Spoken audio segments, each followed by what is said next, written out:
महाकुंभ कहिले कौन 12 वर्षरे थरे कहीं महाकुंभ पड़ी था कहीं साधु सन्थ माने महाकुंभरे बुड़ पकांती अमृत बेला देखी समस्ते कहीं महाकुंभरे आसी बुड़ पकांती भारतर सनातन हिंदू धर्मर समस्त व्यक्तिगण कहीं आमको ये महाकुंभ को बड़ पर्व बोली समस्ते मने करती कौन रही ये महाकुंभ पौराणिक गुप्त रहस्य संपूर्ण खबरटी जानवा हेले वीडियो स्किप न करी शेष पर्यंत देखंतु। नमस्कार मु आपणक एम मास्टर धीरे सत्य जुगरे ध्रुवसा नामक जड़े ऋषि थिले। ऋषि ध्रुवसा दिने स्वर्ग को इंद्र देवता को दर्शन करिबा पाई देखिबा पाई स्वर्ग को भ्रमण कले। स्वर्ग को ऋषि ध्रुवसा जाऊ जाऊ देखिले जे ऐरावत हाथी उपरे बसिचंती इंद्रदेव आउ टह टह मह मह हसुचंती। यह देखा खणी ऋषि ध्रुवसा को बहुत आनंदित लगिला। तेणुक ऋषि ध्रुवसा संगे संगे कौन कले उपहार स्वरूप एक फूलमाल इंद्रदेव को भेटी देले।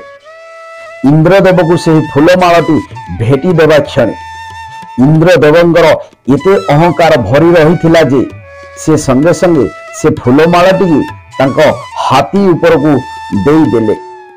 हाथीर मुंडरे देवा क्षणी हाथी पशु जंतु होइथिबा क्षणी हाथी संगे संगे सुंद पहाड़ रे आनी तार गोड़े दड़ी चकटी देला।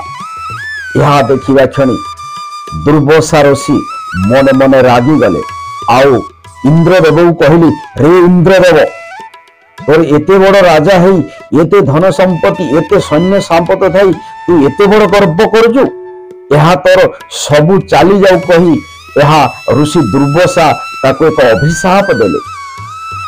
अभिशाप देवा क्षण संगे संगे स्वर्गरे असुरगण आसी आक्रमण कले।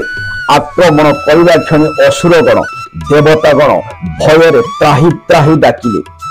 त्राही त्राही डाक छाड़ी जाई भगवान विष्णु को पाखरे पहुंचिले।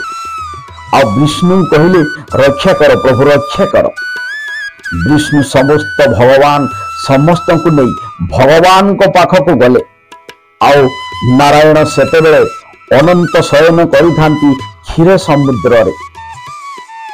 नारायण कहले हे नारायण आपण किछि ना किछि करी आमको एठारु रक्षा करंतु एते बड़ विपदी मारी आसुची।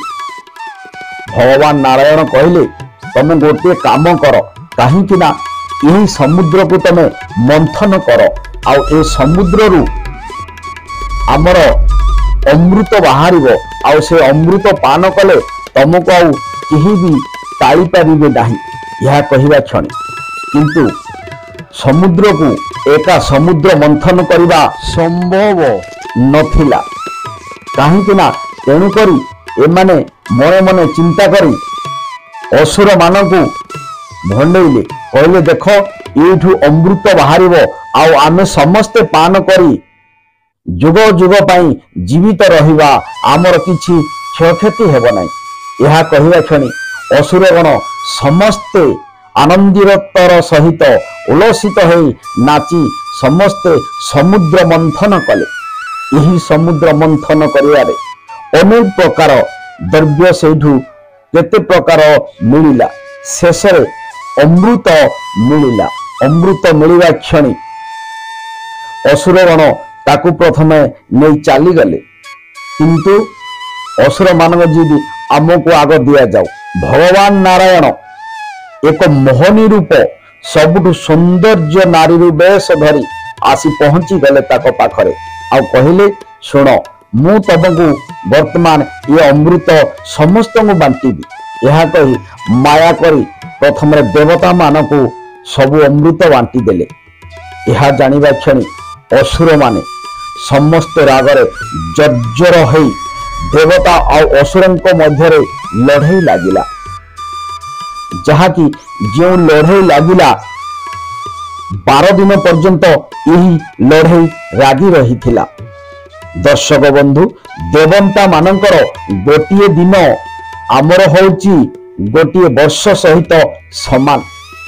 तेणुक तांकर जो 12 दिन से युद्ध लगिला आमर से 12 वर्ष सहित समान। तेणुक 12 वर्ष थरे कुंभ मेला पड़ी थाए। असुर आउ देवतांक गण भितर भयंकर युद्ध हवा भितर इंद्रंकर पुओ जयंत सी संगे संगे कौन कले, से अमृत हांडी को नहीं पड़े आसिले पृथ्वी को। आउ जो पृथ्वी को पड़े आसिले सी संगे संगे 12 दिन कौन करेंगे, प्रथम जाई सी त्रिवेणी संगम गंगा जमुना सरस्वती यही 3 नदी पाखर जो त्रिवेणी संगम आमर प्रयागराज रे से अमृत कलश को सेठी किछि समय पाई थोइथिले। तापरे नासिक रो गोदावरी नदी कूल सेठी थोइले। सिप्रा नदी कूल उज्जैन रे सेठी भी थोइथिले। गंगा नदी कूल हरिद्वार रे सेठी मध्य थोइथिले। एही परि भाबरे 4 जगार 12 दिन से बुलिया भितर 4टी स्थान रे यही 4 जगार कहीं ना सी अमृत कलश थोइथिले।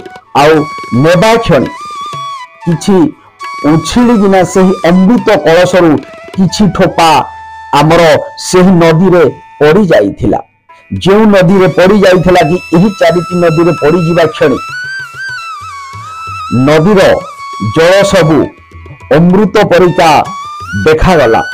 तेणुक यही जल को 12 वर्ष थरे यही राशि नक्षत्र गणना अनुसार आम हिंदू धर्मर समस्ते कहीं जुग जुगांतर पाप धोई जीवा पाई अमृत बेलारे समस्ते तेणुक यही ठारे यही 12 वर्ष थरे जो आमर कुंभ मेला आसे, तेणुक समस्ते ये कुंभ मेलारे बुड़ पकांती।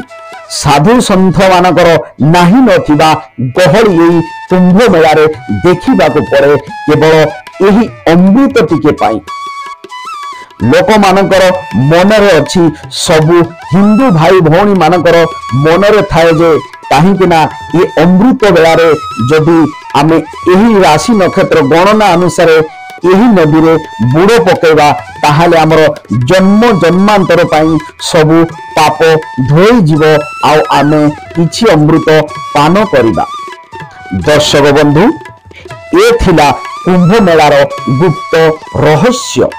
तेणुकरी आम कहानीटी आपन को केमिति लागिला, जदि भल लागि थाए ताहाले निश्चय कमेंट शेयर करिवे।